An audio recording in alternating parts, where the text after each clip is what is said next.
Welcome to Inbound 13. My name is Dan Tyre. So happy to be at this Bold Talk this afternoon. Thanks for attending. Beth, that was great. Jessica, thank you very much.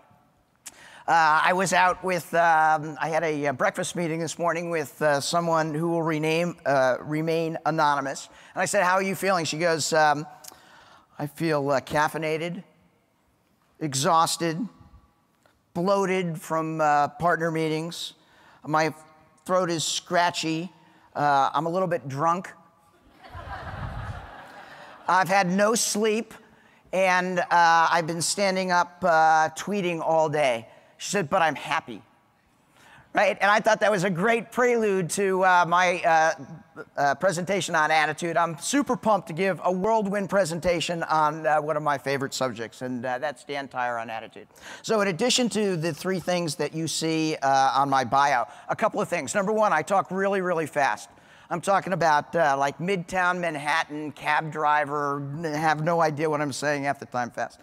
Number two, I tend to go down tangents, right? Like a rabbit goes down a hole. So we may start talking about attitude, but by the end of the presentation, we may be talking about Russian military installations or the airport in Singapore, or you never know where I'm going to go. Number three, I'm occasionally funny. I'm the second funniest Dan at HubSpot. Dan Sally is the main kind of thing that you see on the real stage. Downstairs, and he's really funny, right? Check out his YouTube videos. But I have kind of the same material, so if you've seen me before, you know some of my jokes. I like to use analogies a lot, right? And my goal today is to get you laughing like a hyena on nitric oxide, and to show you a little bit about attitude, and talk about a few things. So for the next 15 minutes, I want, actually the next 10 minutes, your undivided attention, so we'll catch up a little bit. You can tweet hashtag Killer Bold Talk, Beth Dunn, Killer Bold Talk Dan Tyre, Killer Bold Talk Jess, thank you very much. And my personal goal is, number one, to blow your hair off. Number two, to give you a Bold Talk memory that you'll remember for the next 10 years. Number three, to teach you a little bit about things on attitude. And, oh, we need an agenda slide. All right, do you have an agenda slide for a 10-minute presentation? Oh, yes, you do, baby. That's right. I like those nods. So number one, we're going to talk about you. Number two, we're going to talk about your special sauce. Number three, you're going to talk about your attitude. And if we do all those three things, I'll be happier than a raccoon on garbage day. Oh, man, the delivery on that one was bad. All right, a few more things about me. I'm 55 years old. I live in Scottsdale, Arizona. I have been married for 25 years. I've got two beautiful children. And I am absolutely the luckiest guy in the world. It is ridiculous, the insane, incredible, exceptional stuff that just falls into my lap. I'll give you an example. I was standing on the second floor where the staff was yesterday, and Seth Godin walks by, right? I'm going, oh, that's pretty cool. I'm like right next to Seth Godin. And this lady jumps in front of me, and she goes, you're Seth Godin. And actually, he goes, yeah, I'm Seth Godin. And she goes, I want a picture. I want a picture of my hero. And so I'm saying, oh, that's pretty cool. So she reaches over, hands me the camera, and says, take our picture. And while I'm taking a picture, Seth Godin grabs me and says, you should be in the picture too. Right? So now I'm surrounded by a lady I don't even know from Michigan and Seth Godin. And now it's on my Facebook with all these kind of likes and stuff like that. It's crazy. So I speak all across the United States on what they call schmarketing. You guys familiar with schmarketing, the integration of sales and marketing? I actually invented the term with Mike Volpe, right? Another incredibly lucky thing. I was getting drunk on beer and just decided to squish together sales and marketing. And I didn't trademark it, but I should with TrackLight. And it was, I speak about it all the time. I also speak on attitude. And attitude is an incredibly important component of the quality of your life. So this afternoon, I'm going to hopefully give you a couple of things on attitude, so that you can go off and increase the quality of your life. So, as you've probably noticed, I have a little bit of energy, right? I don't know why it is. I just kind of vibrate differently than a lot of other people. And one of the things that I've found is that it's somewhat contagious. So hopefully by the end of this talk, you'll feel like you had like a double Starbucks with 2 shots of extra espresso or something like that. And we'll rock it from there.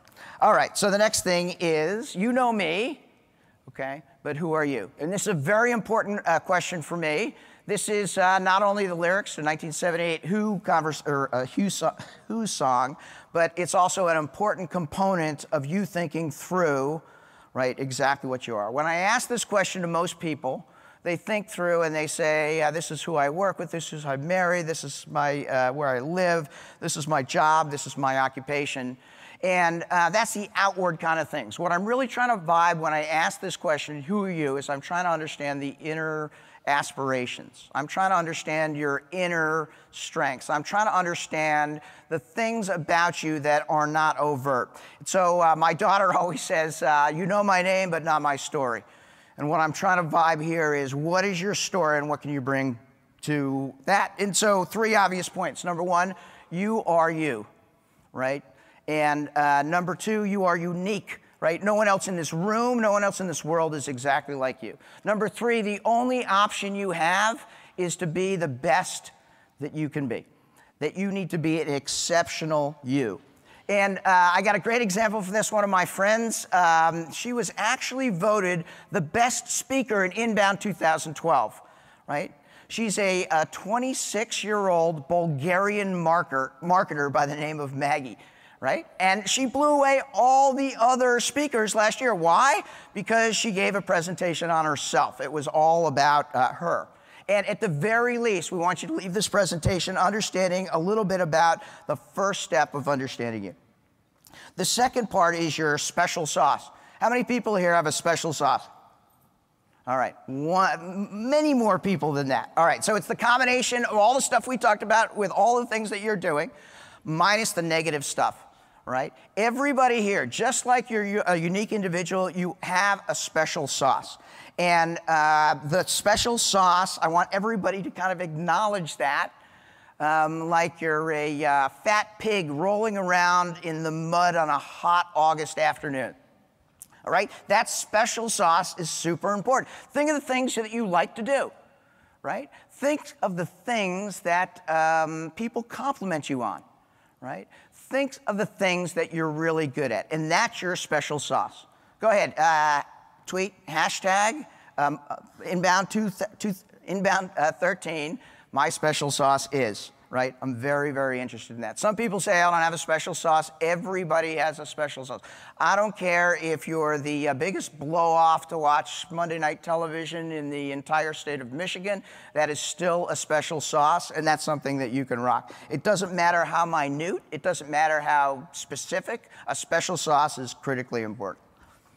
All right, and why is a special sauce important? It's a couple of reasons. Number 1, it's a reminder of who you are and what you bring to the table. It's a reminder of your inner strengths. It helps you think differently about your connections to your family, to your friends, your employers, and there's tons of special sauces out there, and your ability to understand that will definitely help with your attitude. All right, so what is attitude anyway?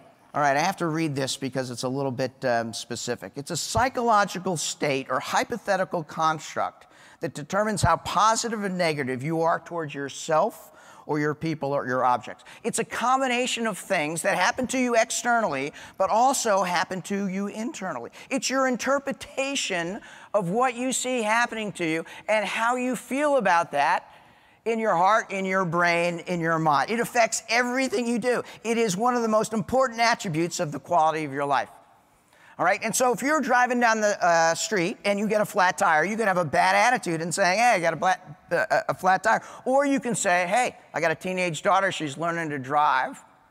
I'm so glad that I had the flat tire rather than my daughter because it gives me an opportunity to make sure that I can actually fix it. And so here's the thing, your brain has billions of stimuli every single minute. There's all these tastes, there's touches, there's senses that you see all the time. There's all this overt kind of stuff. And then there's an interpretation of what you're thinking about when all these things happen. And guess what? The dirty little secret of attitude is your brain doesn't know the difference, right? Your brain can't determine whether it's actually real or it's an interpretation of what you're seeing. Now, let me just pause for a second here. That gives you the opportunity to understand and interpret all of the things in the way that you want to. Your brain doesn't know the difference. So if there's a guy sitting on the corner there with, I don't know, red or orange shoes, right? And even if he has his like face squished up like he's smelling an overflowing septic tank, right? As long as I'm pumping my brain with all these kind of things, that this speech is going great, this is rocking, everybody's liking it, it doesn't matter. My brain, my attitude is seeing all that stuff the same way, and I'm just feeling like, wow, it's going great, no problem, this is cool.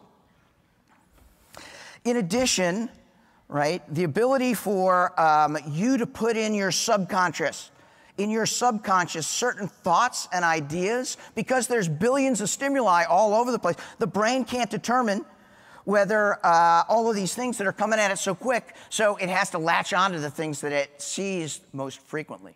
So the subconscious becomes very, very important. Your ability to identify and see certain messages, like, yeah, I'm doing pretty good. Or, yeah, this is pretty, I'm pretty happy. Or, yes, I'm doing a lot of things that are very exciting, is an extremely important component of allowing your brain to get those pieces, and that's what you feel. That's the majority of the information that comes through. That helps you determine how happy you can be, and, like, how cool is that?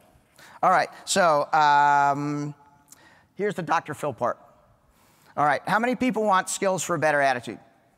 Woo-hoo! All right, I love it. All right, so it turns out it has nothing to do with your educational level. It has nothing to do with your skills, your money, your job. It has everything to do with your skills, right? And it's like learning or algebra or running or anything like that. I can give you a great example.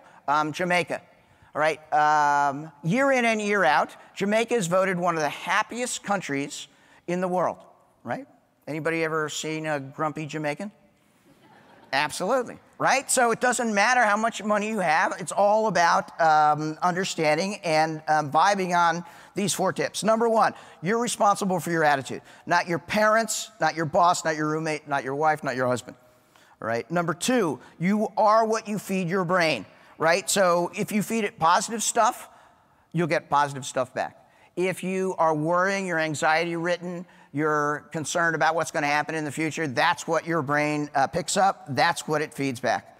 Number 3, you get to make a decision every minute of every day how happy you want to be, right? You're delusional, right? Your brain doesn't know whether it's really happening or you're thinking it's happening. So you can program your brain with all this kind of things, right? And number 4, no one can take away your bad attitude, right? No one can affect your attitude unless you let them.